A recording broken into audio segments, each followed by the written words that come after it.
Aye, we give you the facts. It's not what you think. Popeye Newsling, Young King, 1 yard, bless. Good morning, Popeye. Grandma watch Popeyes every morning and every night. Greetings, viewers and subscribers.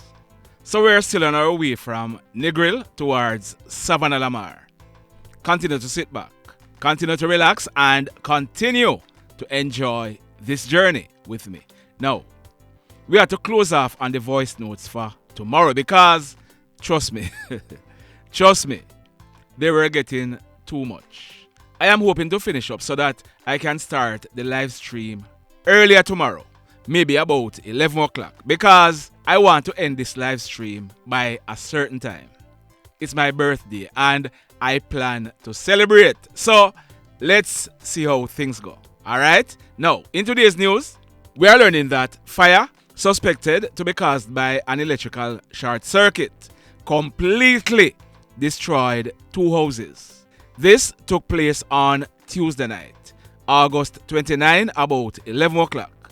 It took place at Pondside View in the Top Lincoln area of Grange in the parish of Westmoreland. What we are learning is that neighbors, they saw fire coming from an unoccupied 6-apartment board and concrete house. We are also learning that house, it was under reconstruction and it is owned by a lady in her late 30s. We are told that the fire, it quickly spread to a neighboring 8-apartment board house owned by a lady who is in her early 70s.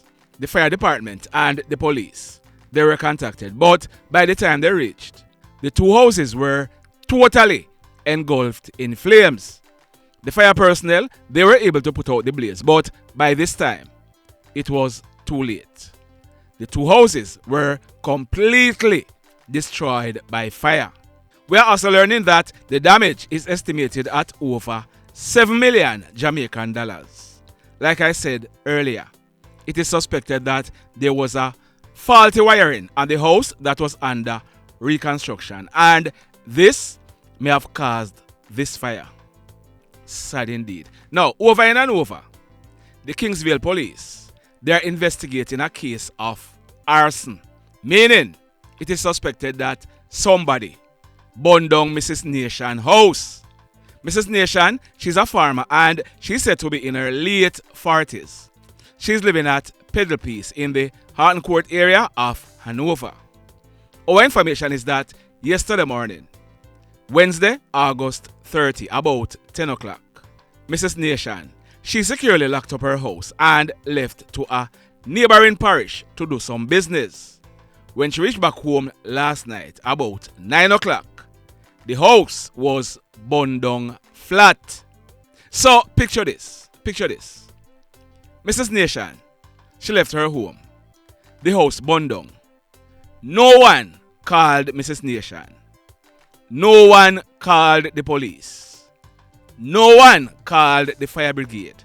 It was when Mrs. Nation reached home and saw the ashes of what was once her house.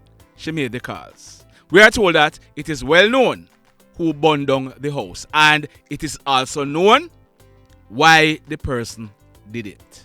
Sad indeed. In this next story, the Old Harbour police, they have arrested and charged Monique Wellington, but she's popularly known as Momo. She is 31 years old and she's living at Herring Hill Lane in the Churchpen area of Old Harbour in the parish of St. Catherine. We are learning that Momo, she was employed as a bartender in the area. Gaming boxes were also in the bar. It is alleged that between July and August, Momo, she handed over money from the boxes, and the money that she handed over was short by over 250,000 Jamaican dollars. A report was made to the police, and after investigation, Momo, she was arrested and charged for larceny as a servant, and she'll be going to the courts shortly. In this next story, same script, different cast. You remember that song there? Who sing that song? Same script, different cast. Another American visitor has been arrested and charged at the airport for trying to leave the island with bullets in her luggage. This one, it took place yesterday, Wednesday, August 30, about 10 o'clock in the morning. We are learning that a lady, her name is Lafon Ebony Motley. She celebrated her 29th birthday on the 17th of last month, July. She's said to be an executive chef and she's living in North Philadelphia in the state of Pennsylvania. Lafon, she arrived in Jamaica last week where she spent her vacation. Yesterday morning, she checked in at the Sangster International Airport. She was about to board a Spirit Airlines flight destined to Fort Lauderdale when her pink knapsack bag was scanned and anomalies were detected. The police, they searched that bag and a black 9mm magazine containing 9 9mm rounds were found in the bag. We are told that when Lafon was questioned, she admitted that the magazine and the bullets were hers and she had forgotten that they were in her bag.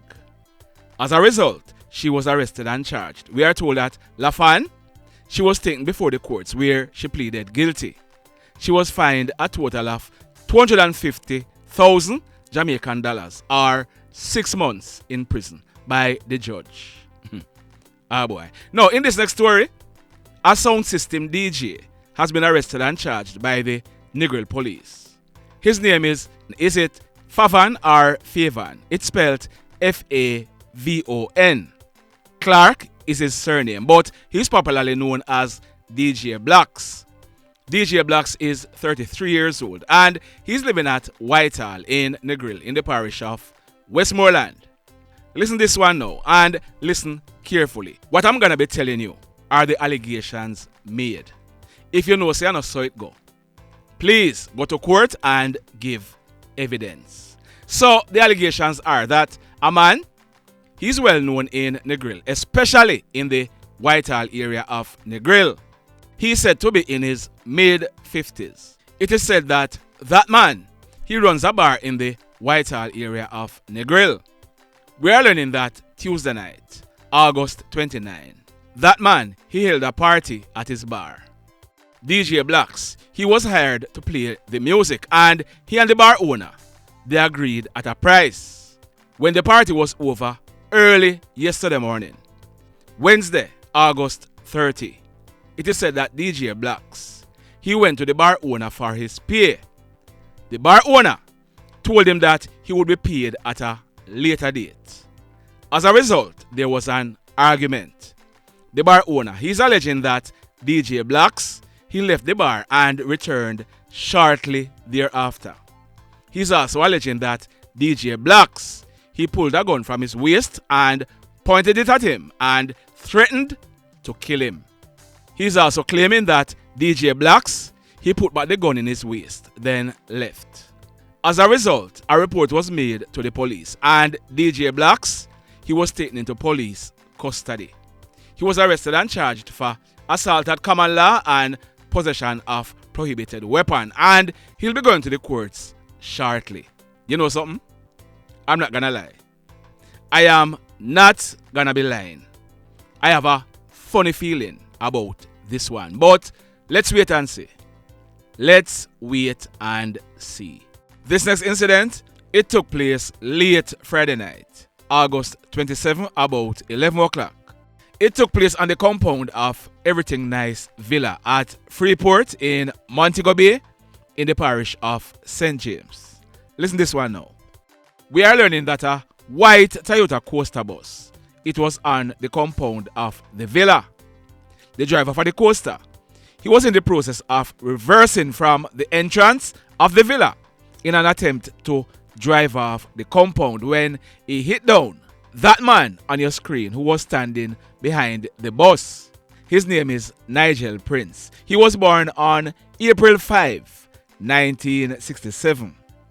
Nigel, he was a butler and he lived at Cornwall Courts in St. James. As a result, Nigel, he was stuck between the wheel and the gas tank of the coaster bus. Can you imagine that? Try as they might, no one could move Nigel. It was personnel from the Jamaica Fire Brigade who were contacted, and they were able to remove him. Nigel, he received injuries to his back, his legs, and his shoulders. He was rushed to the Cornwall Regional Hospital where he was admitted in a serious condition, but early the next morning, Saturday, August 26, about some minutes to 2 o'clock, Nigel, he succumbed to his injuries. Sad indeed. Now, in this next story, a car wash operator, he's battling for life in hospital. This is after he was attacked, shot, and seriously wounded last night, Wednesday, August 30, almost 12 midnight. This one took place at Hendon Norwood in St. James. Now, the car wash operator, he's popularly known as Bogle or Craig. He's said to be in his early 40s and he's living in the same Hendon Norwood area. We are told that Bogle and 3 other persons, they were sitting at a shop when gunshots were heard being fired. It is said that Bogle, he got up and started making checks when 4 hoodlums, armed with guns, were seen walking towards Bogle. Bogle ran off and the hoodlums chased him and fired several shots at him, hitting him all over his body. Bogle, he ran for a short distance, then collapsed and fell along the roadway. The hoodlums, they then made good their escape. Bogle, he was assisted to a nearby hospital where he was treated and admitted in a very, very serious condition. The police were informed, and we are told that when the police processed this crime scene, listen this, 30 9mm spent shells were recovered from the scene. So, for whatever reason, these hoodlums, they wanted to kill Bogle. Now, I have not gotten any updates before I started recording this video as it relates to Bogle's status. If anything changes, I'll be giving you more information plus showing you photographs of Bogle. The mayhem. Now, in this next story, you might have heard about the mayhem that took place in the Gregory Park area of Portmore on the early morning of Saturday, August 12, almost 4 o'clock. It took place at 17 and 44 Walkers Avenue. The police, they are reporting that this mayhem is as a result of gang conflict in the area.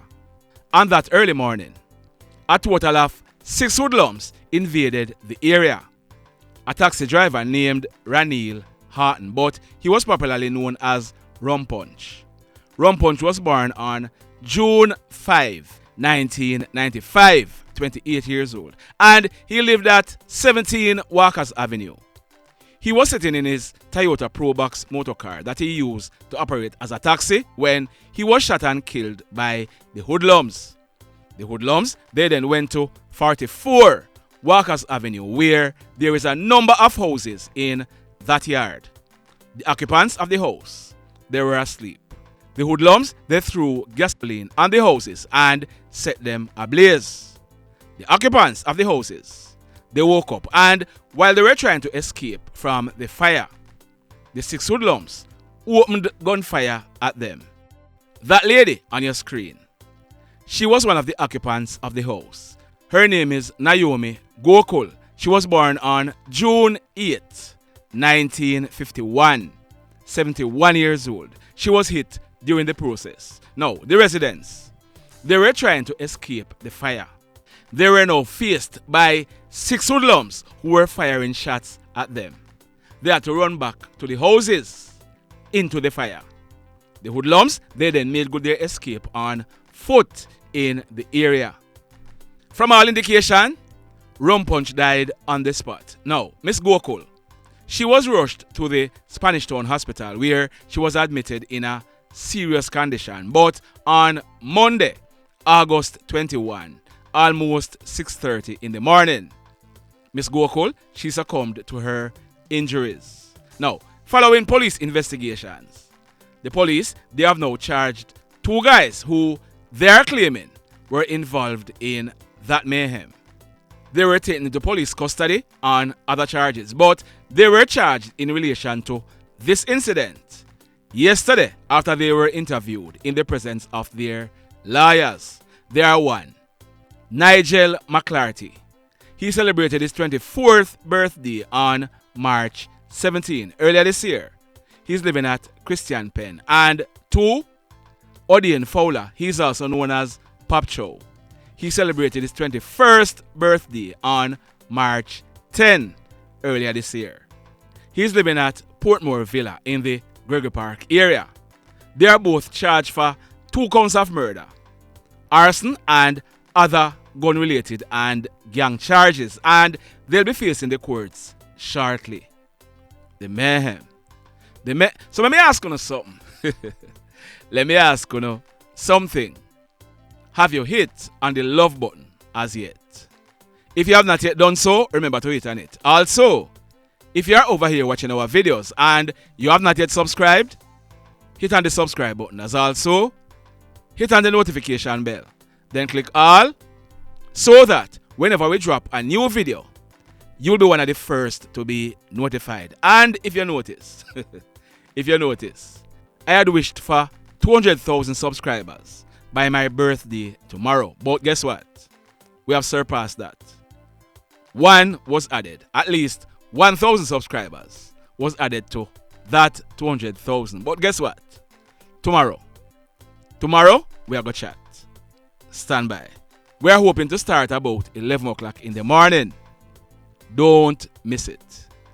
In the final story for today, this one is still sketchy and we are hoping to update the story in a subsequent video. But that guy on your screen, his correct name is Shervan Malcom, but he was popularly known as Buddha. This Christmas Eve, December 24, Buddha, he will be celebrating his 27th birthday. He lived at district in the Grange area of Westmoreland. We are told that late last night, Wednesday, August 31, about 10 o'clock, Buddha, he was seen in the area where he was living playing domino. About 7 o'clock this morning, residents, they saw the lifeless body of Buddha lying in bushes far away from the main road. Blood was also seen on him. The police, they were called, and when the police made checks, it was observed that Buddha, he had gunshot wounds to his upper body. We are told that when the police processed this crime scene, 2 9mm spent shells were recovered from the scene. The mayhem continues. Blessed love, everybody. Tell a friend for tell a friend for tell a friend about Papa Newslink and PNL Blog TV. Like, subscribe and share. Quicksilver sing, if we just unite, what a country this will be. If we just unite, Jamaica live in unity. If we just unite, what a country this will be. If we just unite, Jamaica live in unity. Hey, crime it a mash up Jamaica. Criminals them a mash up Jamaica. Jamaicans mash up Jamaica. Oh Jamaica, me sweet Jamaica. Crime it a mash up Jamaica. Criminals them a mash up Jamaica. Jamaicans mash up Jamaica. Oh Jamaica, me sweet Jamaica. I coulda sunshine or rain. Jamaica, no problem, no pain. Rude boy them no out can't tame, but me want me country back. Give me country back. To the street and the lane, everybody them start complain. Bloodshed, what a shame, but me want me country back. Give me country back. Crime it a mash up Jamaica.